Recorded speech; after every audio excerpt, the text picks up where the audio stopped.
Hello my dear students, मैं आज़ाद sir आपका अपना YouTube channel mentor study point में स्वागत है। जैसा कि आप जानते हैं कि मैं आप लोगों को अपने YouTube channel mentor study point के माध्यम से क्लास 12वीं की पहली बुक इतिहास के बारे में चर्चा कर रहे हैं। ठीक है दोस्तों, इस पहली बुक इतिहास, जिसे हम लोग प्राचीन इतिहास के नाम से जानते हैं, इसमें हम लोगों ने अभी तक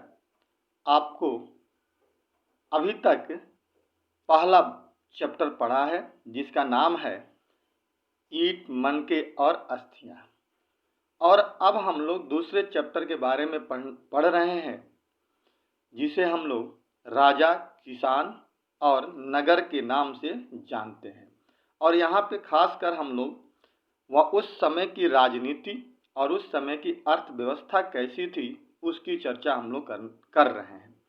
और इसी टॉपिक के अंतर्गत अभी तक हम लोगों ने 2 वीडियो के माध्यम से परिचय, इस चैप्टर का परिचय, उसके बाद प्रिंसेप और प्रियदर्शी यानी अशोक के बारे में, फिर एक महाजनपद यानी 16 महाजनपद के बारे में, और उसी 16 महाजनपद में से एक महाजनपद जिसका नाम था मगध कैसे आगे निकल गया, या ये कहिए कि मगध का उत्कर्ष कैसे हुआ, इसके बारे में भी हमने पढ़ा। उसके बाद हमने एक आरंभिक साम्राज्य यानी मौर्य साम्राज्य के बारे में भी पढ़ा। मौर्य साम्राज्य के स्रोत यानी उनके जानकारी के हमें माध्यम क्या क्या हैं, उसके बारे में भी हमने पढ़ा। और साथ ही साथ हमने मौर्य साम्राज्य के प्रशासन को भी चर्चा अभी तक हमने किया है। ठीक है, यानी यहाँ से जो भी हमने चर्चा किया है, वहाँ से 3 क्वेश्चन लॉन्ग क्वेश्चन के हिसाब से बहुत महत्वपूर्ण है, जिसमें से एक क्वेश्चन तो हमेशा ही पूछा जाता है। पिछली बार भी अभी आपको क्वेश्चन पूछे गए थे, जो 3 एग्जाम होते हैं उसमें से किसी न किसी में तो आते रहते हैं, कि मगध के उत्कर्ष के कारण बताइए, यानी मगध जो आगे निकला वो कैसे निकला। एक क्वेश्चन तो यही बन गया। एक मौर्य साम्राज्य के बारे में, और प्रशासन तो बाबू बहुत ही महत्वपूर्ण है कि मौर्य साम्राज्य के प्रशासन को समझाइए या इंडिका में लिखे गए बातों को बताइए, जिसको मेगास्थनीज ने लिखा था, कल हम लोगों ने चर्चा किया था। तो इस प्रकार से 3 क्वेश्चन अभी तक हमने जो देखा, जो लॉन्ग क्वेश्चन के हिसाब से। ऑब्जेक्टिव क्वेश्चन तो बहुत बनते हैं, और मैं एक चीज बता दूं मेरे दोस्त, कि आप लोग ऑब्जेक्टिव क्वेश्चन से बिल्कुल निश्चिंत रहिएगा। जैसे ही एग्जाम के डेट्स आएंगे और नज़दीक आएंगे, मैं आपको हर चैप्टर से कम 50 क्वेश्चंस ऑब्जेक्टिव बनाऊंगा, और वो मैं आप लोगों को एक एक करके बता करके वीडियो के माध्यम से समझा दूंगा। तो ऑब्जेक्टिव क्वेश्चन को तो आप मतलब बिल्कुल ही टेंशन मत लीजिए, और उसके बारे में सोचना कम कीजिए। जितना मैं बता रहा हूँ उसको ध्यान से पढ़ने का प्रयास कीजिए और छोटी छोटी शब्दों को याद करिए। बाकी मैं बाद में उसको करा लूँगा जब एग्जाम नज़दीक आएंगे तब। अभी हमें अपने बेसिक कंसेप्ट क्लियर करने हैं, ताकि इस बेसिक कंसेप्ट के माध्यम से हम लॉन्ग क्वेश्चंस जो आते हैं, उस क्वेश्चंस को हम लोग बहुत आसानी तरीके से लिखने में सक्षम हो जाए। कैसे उसको लिखना है, क्या उसमें लिखना है, क्या छोड़ना है, इन चीज़ों के बारे में हमें समझते हुए चलना है। तो इसीलिए मैं आपको बीच बीच में क्वेश्चंस के बारे में बताते रहता हूँ कि ये क्वेश्चंस ऐसे पूछे जाते हैं और ये क्वेश्चंस ऐसे पूछे जाते हैं। क्योंकि कंपटीशन का एग्जाम बेटा अलग होता है और आपके बोर्ड के एग्जाम्स अलग होते हैं। कंपटीशन में तो ऑब्जेक्टिव होता है, तो आप ऑब्जेक्टिव टाइप से पढ़ते हैं, लेकिन बोर्ड में आपको लिखित एग्जाम होता है, यानी आपके अपने प्रश्नों का उत्तर लिखना पड़ता है। तो उसके लिए हमें बहुत महत्वपूर्ण है कि हमारा कंसेप्ट बिल्कुल क्लियर हो। ठीक है, तो इसी के साथ हम आज आप लोगों को मौर्य साम्राज्य कितना महत्वपूर्ण था इसकी चर्चा करने जा रहे हैं। यानी कहने का मतलब है कि मौर्य साम्राज्य तो हमारा था, हमने कहा कि मौर्य साम्राज्य एक युगांतकारी घटना थी, स्थापना उसकी। उसके पहले इतना बड़ा साम्राज्य नहीं था, बाद में इतना बड़ा साम्राज्य नहीं हुआ। तो क्या यह बहुत महत्वपूर्ण था या नहीं था, और महत्वपूर्ण था भी तो किस दृष्टिकोण से था। क्वेश्चन तो मान लीजिए पूछ दिया जाए ना कि महत्वपूर्ण था क्यों, तो किस दृष्टिकोण से हम मानते हैं कि मौर्य साम्राज्य बहुत महत्वपूर्ण था। बहुत महत्वपूर्ण होने के पीछे वजह क्या थे, इसके क्या क्या कारण हो सकते हैं, इसकी चर्चा हम लोग इसमें करेंगे और समझने का प्रयास करेंगे। और अगर आपका क्वेश्चन आ जाए कभी कि मौर्य साम्राज्य महत्वपूर्ण था, इसके बारे में बताइए, तो आप पूरी तरह से जितना मैं इसमें लिख करके आपको समझा रहा हूँ, इसी को आपको बिल्कुल नोट डाउन कर लीजिएगा और आसानी तरीके से आपको समझ में आ जाएगा और ये प्रश्न का उत्तर हो जाएगा आपका। चलिए तो हम लोग बात करते हैं। हमने कहा कि भारतीय इतिहास में मौर्य साम्राज्य कितना अपना महत्वपूर्ण स्थान रखता है, इसके बारे में सटीक जानकारी, मतलब बिल्कुल एकदम सटीक जानकारी तो दे पाना संभव नहीं है, बिल्कुल सही बता पाना तो सही नहीं है। लेकिन 19वीं सदी में जब इतिहासकारों ने, 19वीं सदी मतलब 100 साल आगे बढ़ता है, यानी 1800 के आसपास में, 19वीं सदी में जब इतिहासकारों ने भारत के आरंभिक इतिहास यानी शुरुआती इतिहास की रचना करना आरंभ किया, तो उस वक्त मौर्य साम्राज्य को इतिहास का एक प्रमुख काल जरूर माना गया। जब इन लोगों ने खोजना शुरू की, इतिहास लिखना शुरू की भारत में, तो उस वक्त जितने भी चीजें हमें जानकारी मिली, उन सब में कहीं सबसे ज्यादा महत्वपूर्ण अगर कोई चीज माना गया तो वो था हमारा मौर्य साम्राज्य। यानी ये बात दर्शा रहा है कि मौर्य साम्राज्य हमारा महत्वपूर्ण था, क्योंकि 19वीं और 20वीं सदी के भारतीय इतिहासकारों को प्राचीन भारत में एक ऐसे साम्राज्य की संभावना बहुत चुनौतीपूर्ण यानी अच्छा एवं उत्साहवर्धक लगी, और साथ ही इस प्रस्तर मूर्तियों सहित, जो हमने बताया था ना कि पत्थर की जो मूर्तियां वहां पे मिली हैं, पत्थर पे लिखे गए बहुत सारे प्रमाण मिले हैं, अशोक के अभिलेख मिले हैं, शिलालेख मिले हैं, इनकी मूर्तियों सहित सभी मौर्यकालीन पुरातत्व, आगे ना पुरातत्व जितने भी हैं, एक अद्भुत कला के महत्वपूर्ण प्रमाण थे। मतलब उसमें एक अलग प्रकार की कला दिखती है, कला मतलब आर्ट्स दिखता है, उसमें एक अलग ही पहचान दिखता है, जो इस साम्राज्य के महत्वपूर्ण प्रमाण थे।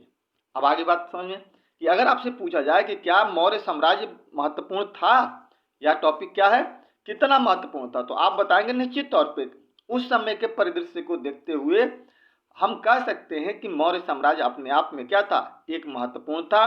क्योंकि उस समय उस जो स्थितियां थी, प्रशासन का चुनौतीपूर्ण होना, प्रशासन बेहतर होना, उत्साहवर्धक होना, साथ ही साथ मूर्तियों का पाया जाना, पुरातात्विक रूप से प्रस्तर से बने चीजों को पाया जाना, पत्थर के बने हुए अभिलेख का पाया जाना, उस समय का शिलालेख पाया जाना, प्रशासन के बारे में जानकारी प्राप्त करना, और अशोक के कल्याणकारी बात को देखना, धम्म के प्रचार के माध्यम से शांति स्थापित करना, ये जो चीजें थी उस समय जो उसने किया अशोक ने, ये सारी चीजें बताती है कि निश्चित तौर पे मौर्य साम्राज्य काफी महत्वपूर्ण था। ठीक है दोस्तों, बात कुछ समझ में आई होगी। आगे बढ़ते हैं। कह रहा है कि दूसरी तरफ अशोक के रचनात्मक, मतलब उसका जो एक काम करने का जो तरीका था, जो एक एक चीजों को जो बेहतर करने का प्रयास करता था, रचनात्मक मतलब होता है बेसिक स्तर पर चीजों को सुधार करना, तो रचनात्मक एवं कल्याणकारी कार्य, दूसरे के कल्याण के लिए काम करना, धर्म का प्रचार करना, मैंने कल बताया था कि बड़ों को इज्जत करना, गुरुओं का आदर देना, सभी धर्मों को साथ लेकर चलना, ये क्या था, उसका कल्याणकारी कार्य था कार्य। और उसकी शक्तिशाली और दृढ़ शासन, जो इतना मजबूत और इतना बड़ा जो शासन था, शासन निश्चित तौर पर मौर्य साम्राज्य की उपलब्धियों को दर्शाता है। आगे बात समझ में। एक तरफ तो हमने बाकी चीजों को देखा, पुरातात्विक स्तर पर देखा, उसके बाद हमने देखा अशोक के स्तर पे कि इसका रचनात्मक कार्य, कल्याणकारी कार्य और दृढ़ शासन व्यवस्था, और साथ ही साथ उस समय की उपलब्धियां जो थी उसकी, ये एक बेहतर राज्य को दर्शाने का प्रयास करता है। अशोक ने जिस प्रकार अपने अभिलेखों के माध्यम से अपने अद्भुत शासन और विनम्रता का परिचय दिया, मतलब एक बहुत महान शासक और एक विनम्र शासन, इन दोनों को समावेश किया, मतलब एक साथ प्रस्तुत किया जनता के सामने, निश्चित तौर पर आने वाले शासक एवं साम्राज्य के लिए ये अद्भुत संदेश था, एक अलग ही संदेश था। देखिए अशोक के बारे में कहा जाए, जितना भी पढ़ा जाए उतना कम है, ऐसा माना जाता है, क्योंकि कहा जाता है कि अशोक बहुत क्रूर भी था, अपने 99 भाइयों को मारकर गद्दी पर बैठा था, ये प्रमाणिकता उसके बारे में मिलती है। तो ये भी तो प्रमाणिकता मिलती है कि अशोक ने बौद्ध धर्म अपनाया भी था, और बौद्ध धर्म के माध्यम से ही उसने धम्म की नीति को भी अपनाया, और धम्म के माध्यम से ही उसने यह भी नारा दिया कि जियो और जीने दो का नारा दिया, यानी दुनिया में शांति स्थापित करने की बात रखी। तो एक तरफ तो निश्चित तौर पे क्रूर था, इसमें कहीं कोई डाउट भी नहीं था, क्योंकि कलिंग के युद्ध में उसने लोगों को नरसंहार भी किया था, तो क्रूरता तो थी उसके अंदर। लेकिन एक समय के बाद वो क्रूरता क्या हो गई, विनम्रता में बदल गई, वो कल्याणकारी कार्यों में बदल गई। तो इस प्रकार से अशोक ने अपने आप को दोनों स्तरों से बिल्कुल समावेश करके एक बेहतर नायक के रूप में अपने आप को प्रस्तुत किया। इस आधार पर हम कह सकते हैं कि अशोक समय जो मौर्य साम्राज्य था वो निश्चित तौर पे क्या था, बेहतर था और महत्ता थी उसकी। अब आता है कि हालांकि मौर्य साम्राज्य लंबे समय तक तो नहीं चला, निश्चित तौर पे कोई भी साम्राज्य हो लंबे समय तक तो नहीं चलता है। किसी भी साम्राज्य का एक समय होता है जब उसका उत्थान होता है बेटा, और एक समय के बाद उसका पतन भी होता है। ये संसार का नियम है। हम ही लोग हैं, हम ही लोगों का क्या होता है, बाल्यावस्था, युवावस्था, फिर प्रौढ़ावस्था। मतलब एक समय में हम भी क्या करते हैं, अपनी समय के बिल्कुल पीक पॉइंट पे होते हैं, और एक समय के बाद हम भी वहां से ढलान शुरू हो जाता है। तो साम्राज्य का भी यही एक रूल होता है कि कोई भी साम्राज्य हमेशा पीक पॉइंट पे नहीं रह सकता। तो नहीं रहा। साम्राज्य की सीमाएं भी पूर्ण नहीं थी, बहुत मतलब सुरक्षित तो नहीं था। सभी क्षेत्रों पर समान शासन भी नहीं था। ये भी हमने देखा था कि मौर्य साम्राज्य ने अपने 5 प्रांतीय क्षेत्रों के माध्यम से उसने शासन करने का प्रयास किया था। पाटलिपुत्र से भी तक्षशिला से भी, उज्जैन से भी, ठीक है, कई 5 थे ना उसके, स्वर्णगिरी भी थे, लेकिन सभी जगह समान एक जैसा नहीं था। सबसे ज्यादा महत्वपूर्ण शासन और एकदम केंद्रित करके कहाँ रखा था, राजधानी के आसपास में, पाटलिपुत्र में। सभी क्षेत्रों पर समान शासन नहीं था, और साथ ही भारतीय उपमहाद्वीप के सभी क्षेत्रों पर समान अधिकार का न होना इस साम्राज्य की कमजोर स्थिति को तो दर्शाता है। अब देखिए दोस्तों, मैं एक चीज बता दूं आपको बाबू, कभी भी किसी चीज को तारीफ तो करो तो ऐसी बात तो नहीं है कि बहुत बेहतर ही होता है ना। अगर उसमें तारीफ करने की क्षमता होती है तो कुछ कमियां भी तो होती है। अगर अशोक का साम्राज्य या मौर्य साम्राज्य बहुत बढ़िया भी था, बहुत बेहतर भी था, तो निश्चित तौर पर उसकी कुछ कमियां हुई, क्योंकि हम तो क्वेश्चन लिख रहे हैं ना, क्वेश्चन को समझा रहे हैं आपको, तो उसमें तो तारीफ भी करेंगे और उसकी कुछ कमियों को भी दिखाएंगे। तो इसीलिए हम कहते हैं कि बहुत बेहतर था। कल्याणकारी कार्य हो उसका, विनम्रतापूर्ण कार्य हो, रचनात्मक कार्य हो, इन सब कार्यों के माध्यम से तो उसने मौर्य साम्राज्य को एक पराकाष्ठा तक पहुंचाया। लेकिन साथ साथ कुछ कमियां भी थी, उस कमियों को भी हमने देखा। लेकिन तत्कालिक परिस्थितियों में मौर्य साम्राज्य, उस समय की परिस्थितियों में मौर्य साम्राज्य के जो गुण थे वे कहीं ना कहीं मौर्य साम्राज्य की महत्ता को अवश्य दर्शाते हैं तत्कालिक परिस्थितियों में, कि उस समय मौर्य साम्राज्य जैसा कोई दूसरा साम्राज्य आसपास उत्तर दक्षिण कहीं पर भी डेवलप नहीं हुआ। इस प्रकार हम कह सकते हैं इन सब चीजों के आधार पे कि निश्चित तौर पे मौर्य साम्राज्य जो था वो उसकी महत्वपूर्ण थी, महत्ता था, और ये अपने आप में अपने समय में एक महत्वपूर्ण साम्राज्य था। क्लियर हो गया दोस्तों? चलिए, तो अब हम लोग आगे करते हैं, नेक्स्ट टॉपिक के बारे में बात करते हैं। ये इसको ध्यान से पढ़िएगा, यहाँ से बेटा क्वेश्चन आता है। 2 बार 3 बार मेरे वीडियो को देख लीजिएगा कि महत्व कैसा था, तो उसको आप डिफाइन करके लिख लेंगे। कुछ पुरातात्विक स्तर के प्रमाण को लिखिएगा, कुछ अशोक के प्रमाण को लिखिएगा, फिर कुछ कमियां उसमें दिखा देंगे, हमारा ये क्वेश्चन कंप्लीट हो जाएगा। यहाँ से क्वेश्चन आते ही हैं। अब दूसरा कह रहा है कि राजधर्म के नवीन सिद्धांत, यानी राजा जो होते थे ना, उनके कुछ नए सिद्धांत थे। अब देखिए, उस समय ऐसा नहीं था कि दोनों तरफ एक ही जैसे हमारा भारत उत्तर दक्षिण में बटा हुआ था। तो उत्तर में ठीक है अशोक का शासन चल रहा था, दक्षिण में भी उसका कुछ ऐसे राज्य थे जहां पे उसका पकड़ नहीं थी। जैसे दक्षिण में बिल्कुल नीचे चला जाए तो चोर चेर पांड्य थे, जिस पे उनकी पकड़ नहीं थी। तो राजधर्म के नवीन सिद्धांत का मतलब है कि राजा का कोई नया सिद्धांत, नया थ्योरी, प्रिंसिपल के बारे में हम पढ़ते हैं। वो कहाँ का, तो दक्षिण के राजा और सरदार के बारे में, यानी दक्षिण के बारे में हमें पढ़ना है। यहाँ से भी कई बार क्वेश्चन पूछ देते हैं, बस उतने तो इंपॉर्टेंट नहीं माने थे। दक्षिण के राजा और सरदार के बारे में पढ़ते हैं। सरदार राजा के नीचे हुआ करते थे लोग।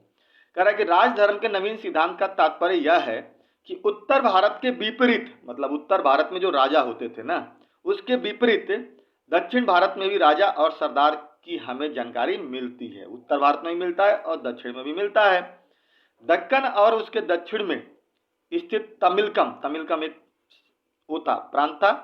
तमिलकम मतलब केरल, तमिलनाडु और आंध्र प्रदेश को मिला करके जो एरिया बनता था उसको हम लोग तमिलकम कहते थे। इस तमिलकम में चोर, चेर और पांडे जैसे सरदारों से है। यानी तमिलकम का मतलब है कि यहाँ पे 3 लोगों ने अलग अलग समय में शासन किया था, मतलब वहां शासन कर रहे थे। चोर थे, चेर थे और पांडे थे। ठीक है, बात समझ में आ गई? कहने का मतलब कि उत्तर भारत में जब अशोक शासन कर रहा था तो उसी समय दक्षिण भारत में भी तमिलकम नाम का एक जगह था जहां पे कुछ लोग शासन कर रहे थे।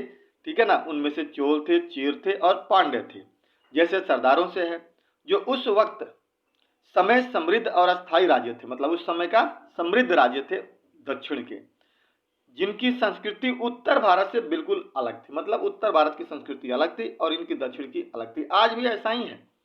आज भी अगर गौर से देखें तो हमारा भारत में भी उत्तर भारत और साउथ इंडियन कहते हैं हम लोग, नॉर्थ इंडियन, साउथ इंडियन। तो उत्तर भारत के जो लोग हैं उनका रहन सहन, खाना पीना, रीति रिवाज, कल्चर कुछ अलग है। और आप वही दक्षिण में चले जाइए तो दक्षिण लोगों का कल्चर अलग है, बोली चाल बोली भी अलग है, भाषा भी उनकी कुछ अलग ही है, रहन सहन भी अलग ही है। तो निश्चित तौर पे तब भी अंतर थे और आज भी बाबू अंतर है। तो थोड़ी सी राजधर्म के आधार पे हमने अंतर को देखा। अब देखिए, अब आगे कह रहा है कि इनकी जानकारी का प्रमुख स्रोत प्राचीन तमिल संगम ग्रंथ है। ठीक है, तमिल संगम ग्रंथ, यानी वहां जिसे हम लोग ऊपर में बात करते हैं ना कि अशोक के बारे में जानकारी का प्राप्त करने का साधन है, कुछ पुरातात्विक है, कुछ अर्थशास्त्र है, जो चाणक्य द्वारा लिखी गई किताब है, इंडिका है जिसको मेगास्थनीज ने लिखा था, इसके बारे में बौद्ध और जैन ग्रंथों से हमें अशोक की जानकारी मिल जाती है। ठीक उसी प्रकार दक्षिण भारत में इनके बारे में जानकारी प्राप्त करने का एक स्रोत है जिसका नाम है संगम ग्रंथ, यानी याद रखिएगा तमिल ग्रंथ है जिसका नाम है संगम ग्रंथ, जहां से दक्षिण के सरदारों के बारे में जानकारी मिलती है कि राजा के बाद जो सरदार वहां हुआ करते थे तो उन सरदारों की जानकारी मिलती है। इन राजाओं एवं सरदारों के राजस्व जुटाने का तरीका भी अलग था। उत्तर भारत का तो टैक्स ले लेते थे, खेती करते थे टैक्स लेते थे, हर वस्तु पे टैक्स लेते थे, लेकिन यहाँ का तरीका अलग था। यहाँ पे व्यापार होता था ना, जो लोग यात्राएं करते थे व्यापार के लिए उनसे टैक्स लेते थे। तो वही कह रहा है कि उत्तर भारत के विपरीत लंबी दूरी के व्यापार द्वारा जुटाए जाते थे। यहाँ पे लंबी दूरी के जो व्यापार लोग करते थे, व्यापारी होते थे, उनसे टैक्स लिया करते थे, जिनमें से महत्वपूर्ण सातवाहन थे। अब देखिए, सातवाहन भी थे हमारे, जो महाराष्ट्र में इनकी राजधानी थी प्रतिष्ठान, और वहां से लोग शासन कर रहे थे। सातवाहन भी बहुत महत्वपूर्ण था। इसी में था गौतमी पुत्र सातकर्णी, जिसके वीरता की मतलब बहुत तारीफ की जाती है। तो सातवाहन थे ये। जब मौर्य साम्राज्य का जब पतन हुआ था ना, तब इन लोगों का उदय हुआ था। पतन जब मौर्य साम्राज्य में, छोटा सा आपको चीज बताता हूँ यहाँ पे, ध्यान से समझिएगा कि जब मौर्य साम्राज्य का जब पतन हुआ ना, तो भारत जो उत्तर भारत था वो दो मतलब वहाँ पे दो लोगों ने शासन करना शुरू कर दिया, दो तरह के। कुछ तो मौर्यों के पतन के बाद से विदेशी भी आ गए, जिसमें हिंद यवन थे, शक थे, पल्लव थे और कुषाण थे, ये लोग बाहर से आ गए। कुछ मौर्य साम्राज्य के पृष्ठभूमि पर ही लोग थे, जिसे पुष्य भूति वंश था, फिर से आपका कर्ण वंश था, सातवाहन थे। तो ये दोनों तरफ से अलग अलग शासन कर रहे थे। ऐसी स्थिति में धीरे धीरे इन विदेशियों का बढ़ंत बढ़ गया भारत में, और जो ये मगध में जो लोग रहते थे वो मगध से निकल करके कहाँ चले गए, महाराष्ट्र टाइप में चले गए, और मगध तक कौन आ गए, विदेशी आ गए। तो ये हमारा उत्तर मतलब मौर्य साम्राज्य के बाद एक परिस्थितियां पैदा हुई थी, जो उत्तर मौर्य काल कहते हैं, उसको मौर्योत्तर काल कहते हैं। और उस समय में चीजें आई थी, सातवाहन भी थे, बहुत महत्वपूर्ण, जो मध्य एवं पश्चिम भारत में शासन करते थे, जबकि पश्चिम एवं पश्चिमोत्तर भारत में शासन करने वाले कौन थे, शक थे। अभी बताया ना कि 4 लोग वहां से आए थे, उसमें से शक भी थे वहां पे। सरदार एक शक्तिशाली व्यक्ति होता था, राजा के बाद सरदार होता था जो शक्तिशाली होता था, जिसका पद वंशानुगत होता था। मतलब अगर मैं सरदार हूं तो मेरे बाद मेरा बेटा भी सरदार ही बनेगा। इसका समर्थन उसके खानदान के लोग कर देते थे। इनका मुख्य कार्य क्या था, इन सरदारों का काम क्या था, तो अनुष्ठान का संचालन करना, यानी पूजा पाठ करवाना, युद्ध का नेतृत्व करना और विवाद को सुलझाना। यानी 3 काम हो गया ना, एक तो पूजा पाठ करवाना, युद्ध का नेतृत्व करना, और तीसरा अगर कोई विवाद हो जाता है मोहल्ले में, ग्राम में, गांव में, तो उसको सुलझाना इन सरदारों का काम होता था। इसके बदले में इसके समर्थक जो होते थे इनको भेंट दिया करते थे। भेंट मतलब होता था बाबू एक तरह से उपहार होता था, एक तरह से टैक्स होता था, कुछ ना कुछ खुशी से कि चलो भैया मेरी रक्षा कर रहा है, लड़ाई करने में रोक रहा है, झगड़ा को सुलझा रहा है, तो कुछ मेरा भी कर्तव्य बनता है कि मैं इनको दे दूं। तो वही कुछ भेंट देते थे, उपहार स्वरूप देते थे। सरदारों के बीच कोई अस्थायी सेना नहीं होती थी, कोई परमानेंट सेना नहीं होता था। सरदारों की अपनी एक ग्रुप होती थी और वो अपना एक सेना रखते थे। तो इस प्रकार सरदार की वहाँ पे महत्वपूर्ण भूमिका, अगर पूछा जाए कि दक्षिण भारत में सरदारों की भूमिका क्या होती थी, तो आप लिख सकते हैं अनुष्ठान का संचालन करना, युद्ध का नेतृत्व करना और विवाद को सुलझाना। और इसके माध्यम से इसी चीज को समझा देंगे तो आपका क्वेश्चन यहाँ से हो जाएगा। इनका पद वंशानुगत होता था, ठीक है, इनके खानदान के लोग इनको चुन लिया करते थे। क्लियर हो गया बेटा?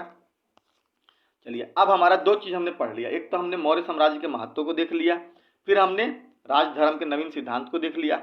अब हमें देखना है दैवीय राजा, दैविक राजा, कि एक ऐसा राजा जो अपने आप को ये मानता था कि मेरे अंदर देवता का अंश है।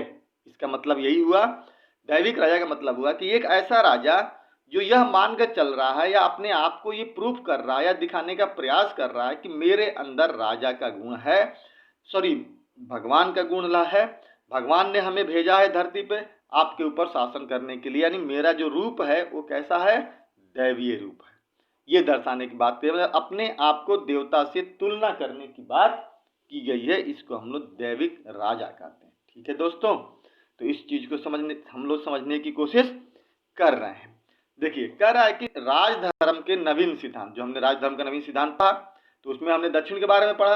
अब हम लोग उत्तर के बारे में पढ़ेंगे। राजधर्म के नवीन सिद्धांत के तहत एक तरफ जहां हमें दक्षिण के राजा और सरदारों के बारे में पढ़ा ना जी, वहीं दूसरी तरफ पश्चिमोत्तर भारत में, कल भी मैंने आपको बताया था, पश्चिमोत्तर भारत का मतलब हो गया पश्चिम और उत्तर का हिस्सा। तो उस पश्चिमोत्तर हिस्सा, जैसे आज पाकिस्तान है, हमारा ऊपर वाला हिस्सा अफगानिस्तान है, तो ये इलाका कहते हैं अफगानिस्तान वाले इलाके को हम लोग पश्चिमोत्तर हिस्सा। तो दूसरी तरफ पश्चिमोत्तर भारत में भी एक नवीन सिद्धांत दिखाई देता है। देखना बेटा, ध्यान समझना। हमने कहा कि राजधर्म के नवीन सिद्धांत के तहत हमने दक्षिण भारत में राजा और सरदारों के बारे में पढ़ा कि उनकी क्या नया सिद्धांत थी। तो सरदारों का नया सिद्धांत क्या थी जी?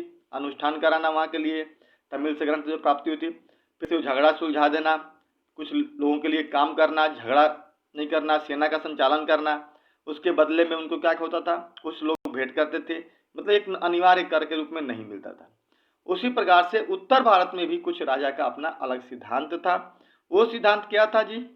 तो सिद्धांत दिखाई देता है जहां राजा अपनी स्थिति को ऊंच दर्शाने के लिए, माने अपने को बेहतर दर्शाने के लिए विभिन्न प्रकार के देवी देवताओं के साथ अपने आप को जोड़कर देखते थे। मतलब अपने नाम से पहले देवताओं का नाम जोड़ देते थे और अपनी तुलना देवता से करते थे कि देवता ने मुझे इस धरती पर भेजा है आपके लिए शासन करने के लिए, या आपके ऊपर शासन करने के लिए। आई बात समझ में बेटा? तो ये होता था देवता तुल्य करने का। तो ये तो उत्तर भारत का सिद्धांत था, दक्षिण का अलग हो गया और उत्तर का। कह रहा है कि जिसमें महत्वपूर्ण भूमिका कुषाण शासकों की थी। आई बात में, देवी देवताओं के साथ अपने आप को जोड़कर देखते थे, और इसमें सबसे महत्वपूर्ण कौन थे लोग? कुषाण लोग थे। जो कुषाण इसी कुषाण एक वंश था जिसका महान प्रतापी शासक जो था उसका नाम था कनिष्क।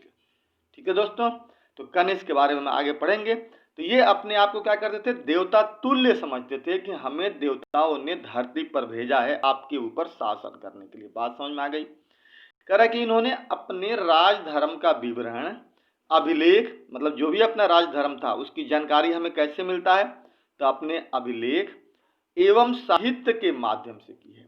अपने बारे में जो बताया है तो भी इन लोग, जैसे अशोक ने अभिलेख लिखा था उस तरह से इन्होंने भी अभिलेख लिखा है। और अशोक के समय में चाणक्य द्वारा लिखी गई अर्थशास्त्र और इंडिका जो मेगास्थनीज ने लिखा था उसके माध्यम से जो जानकारी मिलती है, तो इस समय भी कुछ सर्वोत्तम साहित्यिक प्रमाण मिलते हैं। लेकिन इसका सर्वोत्तम प्रमाण उनके सिक्कों से प्राप्त होता है कि सिक्कों पर वो लोग अपना तस्वीर डालते थे, बड़े बड़े कपड़े पहन करके चीजों को दर्शाना, यानी अपने आप को बिल्कुल देवता के समान दर्शाना। ये सिक्कों पर अपना चित्र बना करके रखते थे। तो उन सिक्कों से जानकारी हमें ज्यादा से ज्यादा प्राप्त होती है इनके बारे में। ठीक है, और सिक्का एक क्या है? पुरातात्विक लक्षण है, पुरातात्विक कैरेक्टर है, पुरातात्विक का भाग है, जिससे हम लोग इतिहास लेखन में कुछ चीजों को प्राप्त करते हैं। तो आगे समझ में, यानी क्या हो गया बाबू? तो आपने ये देखा कि दैविक राजा का मतलब था कि अपने आप को देवता तुल्य समझना। और उत्तर भारत में जिसमें एक व्यक्ति महत्वपूर्ण था जो कुषाण वंश का शासक था कनिष्क, उसने अपने आप को देवता के समान देखने का प्रयास किया, लोगों के सामने प्रस्तुत करने का प्रयास किया, जिसके बारे में हमें जानकारी अभिलेख के माध्यम से मिलती है और साहित्य से माध्यम से मिलती है। पुरातात्विकों में अगर देखा जाए तो सिक्कों से भी इसकी जानकारी मिलती है। आगे कह रहा है कि भारत में शुद्ध रूप से सोने के सिक्कों का प्रचलन कुषाण शासकों के समय में ही प्राप्त होता है। बात सही हो गया? यानी भारत में शुद्ध सोने के सिक्के किसने जारी किया था?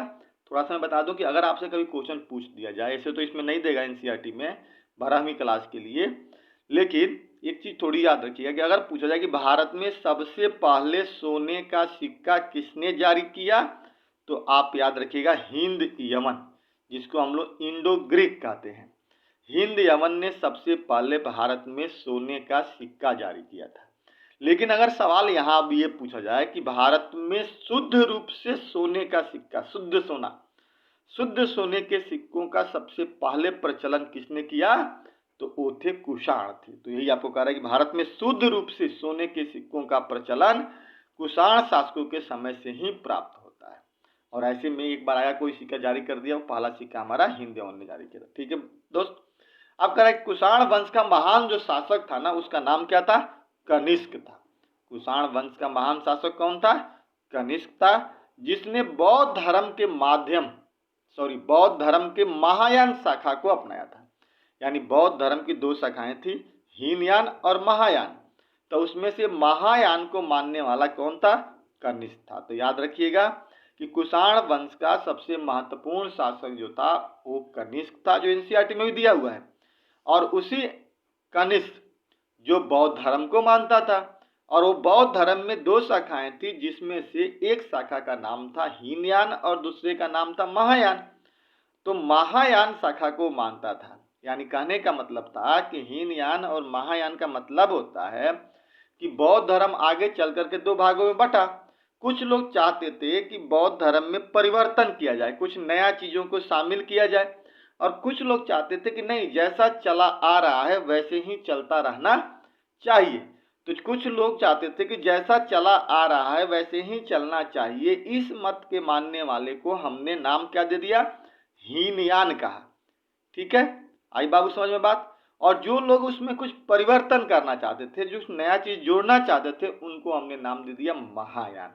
ये बौद्ध धर्म की 4 संगति हुई थी, उसमें से चौथी संगति में इसका विभाजन किया गया था इसी के समय में। अब आगे समझ में, तो महायान का ये समर्थक था, अपना था। और इसी के समय में कश्मीर के कुंडल वन में बौद्ध धर्म के चौथी संगति का आयोजन भी किया गया था। कौन सी संगति का जी? चौथी संगति का आयोजन किया था। 4 संगतियां हुई थी, जिसमें से चौथा कश्मीर के कुंडल वन में किया गया था। जो बौद्ध धर्म, जहां पर बौद्ध धर्म 2 भागों में विभाजित हो गया था, यहीं पर बौद्ध धर्म क्या हुआ था? 2 भागों में बट गया था, हीनयान और महायान के रूप में। ठीक है, किस रूप में जी? तो हीनयान और महायान। क्लियर हो गया? तो देखो यहां से ऑब्जेक्टिव क्वेश्चन बनता है। क्या बनता है? तो आप पहले सुनिए। पहला पूछाता है कि कनिष्क जो था वो किस धर्म को मानता था जी? बौद्ध धर्म। बौद्ध धर्म में कौन सा धर्म? महायान। क्लियर? अब कहा जाए कि चौथी बौद्ध संगति का आयोजन किसके समय में हुआ था? तो कनिष्क के समय में। कहाँ हुआ था? तो कश्मीर के कुंडल वन में। क्लियर हो गया? और तीसरा क्वेश्चन पूछा जाए कि बौद्ध धर्म हीनयान और महायान में कहाँ बट गया? हीनयान और महायान 2 भागों में कब बटा? तो चौथी बौद्ध संगति के समय कश्मीर में ये बट गया। याद रखिएगा। तो इस प्रकार से 2 चीजें क्लियर हो गई हमारी कि हीनयान और महायान कब बट गया? चौथी बौद्ध संगति में। कनिष्क महायान को मानने वाला था, उसी के समय में चौथी बौद्ध संगति का आयोजन हुआ था। क्लियर? अब कह रहा है कि एक तरफ जहां कुषाण शासक का उत्तर प्रदेश में मथुरा के पास एक देवस्थान है, जहां से कुछ साक्ष्य मिला है, मतलब इनका बौद्ध धर्म से जुड़े हुए थे, इसका प्रमाणिकता हमें मिलता है। एक तो उत्तर प्रदेश में मथुरा के पास देवस्थान से मिलता है। एक देवस्थान पर विशालकाय कुषाण शासक का मूर्ति मिली, बहुत बड़ा एक कुषाण शासक कनिष्क जो है, इसकी एक प्रमाण मिला है। कहाँ से? उत्तर प्रदेश में। वहीं दूसरी तरफ ठीक उसी प्रकार की मूर्ति अफगानिस्तान से भी प्राप्त हुई है। कहाँ से प्राप्त हुई है जी? अफगानिस्तान से। तो याद रखिएगा, एक तो उत्तर प्रदेश में मथुरा से मिला है इसकी मूर्ति, और एक अफगानिस्तान से मिला है। ठीक है बाबू? कुछ इतिहासकारों का मानना है कि कुषाण शासक स्वयं को देवतुल्य मानते थे। आगे बात समझ में ना? कुछ इतिहासकार कहते हैं कि अपने आप को क्या कहते थे? देवतुल्य। देवतुल्य का मतलब होता है देवता के समान। क्या होता है मतलब बेटा? देवता के समान, अपने आप को देवता से तुलना करना। यानी मैं हूं जो कैसा हूं? तो बिल्कुल देवता ही हूं, जो धरती पे आया हूं आपके कल्याण करने के लिए। तो ये बात कौन कहता है? तो उस समय के कुछ इतिहासकार कहते हैं कि जो कनिष्क था वो अपने आप को देवता तुल्य मानता था। क्लियर हो गया? तो एक दैविक राजा की बात आ गई ना, कि राजा जो है अपने आप में देवता को समाहित कर रहा है। हालांकि कई कुषाण शासक तो स्वयं को देवपुत्र की उपाधि भी सुशोभित भी करते हैं, मतलब अपने आप की उपाधि ले लेते हैं कि मैं देवपुत्र हूं। ठीक है? निश्चित तौर पर यह परंपरा उन्होंने चीन के शासक से सीखा हुआ। चीन में भी ऐसी बात चलती थी परंपरा, राजा बनने का और राजा तुल्य अपने आप को कहने का, भगवान के तुल्य। तो ये लोग चूंकि कुषाण उधर से ही आए थे, तो उसी इलाके से आए थे, तो ये अपने आप को क्या मानते थे? देवता तुल्य मानना प्रयास करते थे। इसके बाद कह रहा है कि कुषाण शासकों के बाद 4वीं शताब्दी ईसा पूर्व में गुप्त साम्राज्य का उदय हुआ। अब देखिए, अब कुषाणों का जब पतन हो जाता है तो गुप्त साम्राज्य का उदय होता है, गुप्त जाते हैं।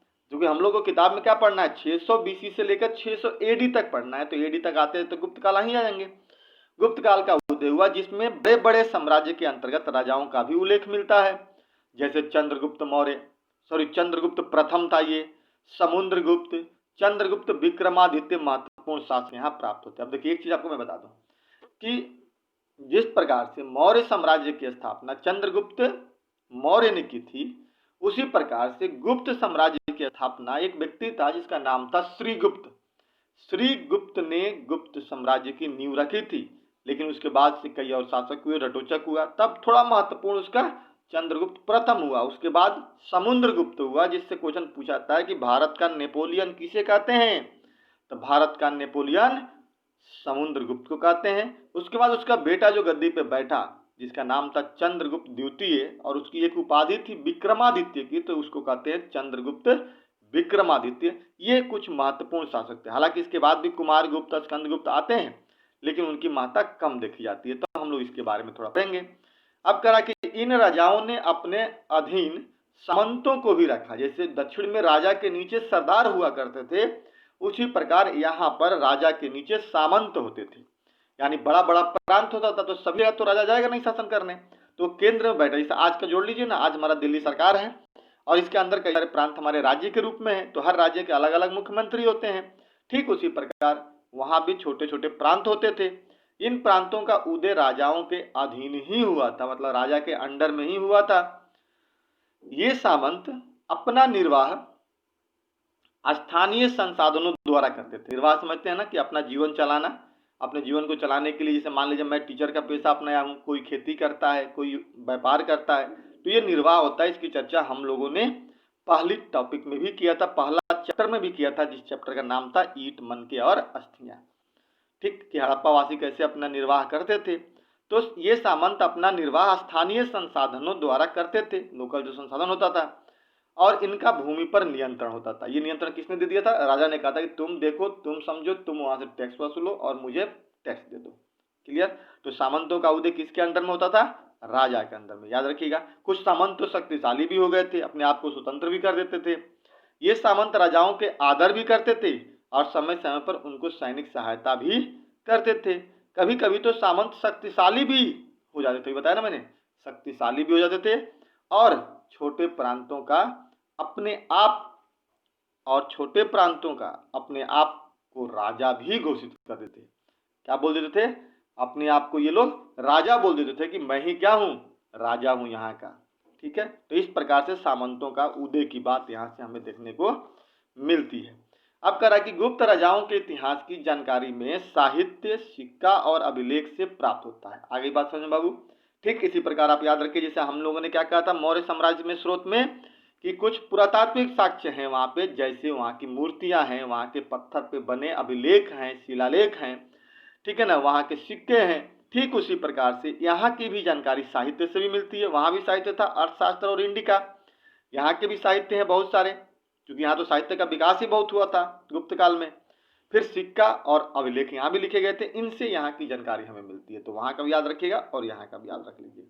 इसके अलावा राजाओं के राज कवियों के द्वारा भी इन राजाओं के बारे में हमें जानकारियां प्राप्त होती। यानी राजा जो होते थे ना बेटा, उनके राज कवि होते थे, दरबारी कवि होते थे, जो उनके बारे में अच्छी अच्छी बातें लिखते थे। तो जो उन्होंने राजा के बारे में लिख दिया और जो बच गया और आज जो हमारे सामने है, तो उसके माध्यम से हम लोग पढ़ते हैं और समझते हैं कि राजा कितना अच्छा उस समय होता था, क्योंकि वो लिखते थे और निश्चित तौर पे वो तारीफ ही करेंगे, क्योंकि उसके दरबारी कवि हैं।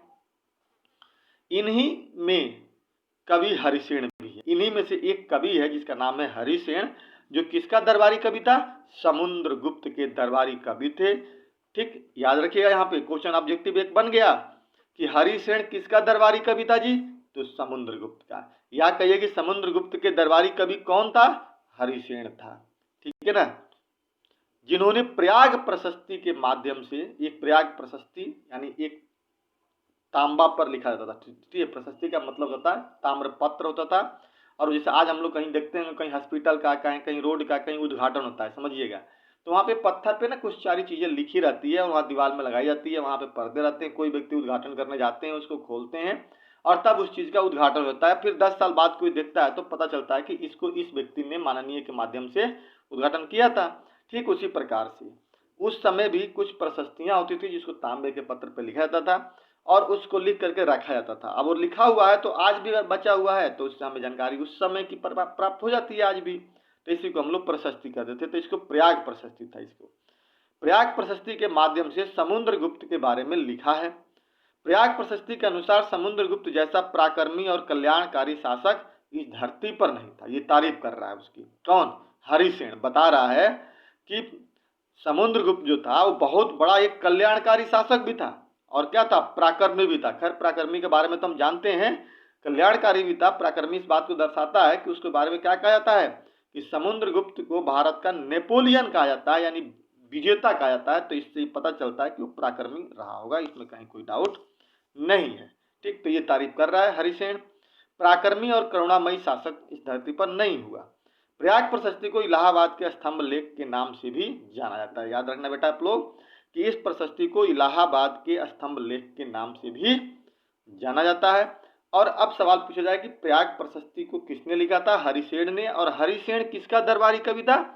समुद्रगुप्त का। समुद्रगुप्त को हम लोग भारत का नेपोलियन कहते हैं। और उसके बाद इसका बेटा विक्रमादित्य भी हुआ, जो चंद्रगुप्त विक्रमादित्य के नाम से जाना जाता है। तो ये महत्वपूर्ण व्यक्ति उस समय थे। इसके साथ ही हम लोगों ने इस टॉपिक को आज हम लोग यहीं तक करेंगे। अब देखिए, हमने आपको कहा था कि टॉपिक का नाम क्या है? राजा, किसान और नगर। तो राजा का मतलब क्या होगा? कि उस समय जितने भी राजा थे उसके बारे में पढ़ना। तो अभी तक हम लोगों ने राजाओं के बारे में पढ़ने का प्रयास किया। राजनीतिक जानकारियां हमने प्राप्त की। किसके किसके बारे में? तो मौर्य साम्राज्य के बारे में, कुषाण वंश के बारे में, गुप्त साम्राज्य के बारे में, दक्षिण के कुछ राजाओं के तमिलकम के बारे में। ये जानकारियां हमने राजनीतिक तौर पे प्राप्त करने का बेटा प्रयास किया है। ये हमने वहां से कोशिश की कि हमें कैसे छोटे शब्दों में हम आप तक पहुंचा दें। अब इसके बाद जो हम लोग टॉपिक करेंगे उसका नाम होगा बदलता हुआ देहात। यानी अब हम राजा के बाद किसान की तरफ बढ़ेंगे, किसानों के बारे में पढ़ेंगे, किसान की दशा कैसी थी, वहाँ पे क्या स्थिति थी। और जब उनको पढ़ लेंगे तब हम पढ़ेंगे नगर के बारे में, क्योंकि इन्हीं दोनों से नगर का विकास होगा। तो नगर के बारे में पढ़ेंगे, तब हम जाकर के हमारा ये टॉपिक पूर्ण रूप से कंप्लीट होगा। तो आज हम लोगों ने राजाओं के बारे में पढ़ लिया। जो भी यहाँ से क्वेश्चन होगा वो आपको मेरे इस नोट्स को या तो आप PDF से डाउनलोड कर लीजिए मेरे टेलीग्राम चैनल के माध्यम से, या व्हाट्सएप से मैसेज कर दिया तो मैं आपको भेज दूंगा, या इसको ध्यान से पढ़ करके वीडियो को देख करके आप इससे भी वीडियो से भी उतार सकते हैं और उतार करके नोट्स बना करके तब इसको पढ़ने का प्रयास कीजिएगा। मेरे ख्याल से आपको बेटा बहुत अच्छी तरह से समझ में भी आएगा। तो आज हम लोगों को इस वीडियो को यहीं पर रोकेंगे। आपसे मेरा एक विनम्र निवेदन है कि अगर आपको ये वीडियो अच्छा लग रहा है तो आप तो लाइक जरूर ही करेंगे। निश्चित तौर पे देखिए, इसको एक बार देखने का प्रयास कीजिए। आपको लाइक कीजिए, शेयर कीजिए, कमेंट कीजिए। और अभी तक अगर आपने सब्सक्राइब नहीं किया है तो आप मेरे चैनल को सब्सक्राइब करने का प्रयास कीजिए, ताकि आपके इस सब्सक्राइबर से हमारी मनोबल बढ़ती है और इसी मनोबल के साथ मैं आपको बेहतर से बेहतर पढ़ाने का प्रयास करता हूँ। जय हिंद, जय भारत।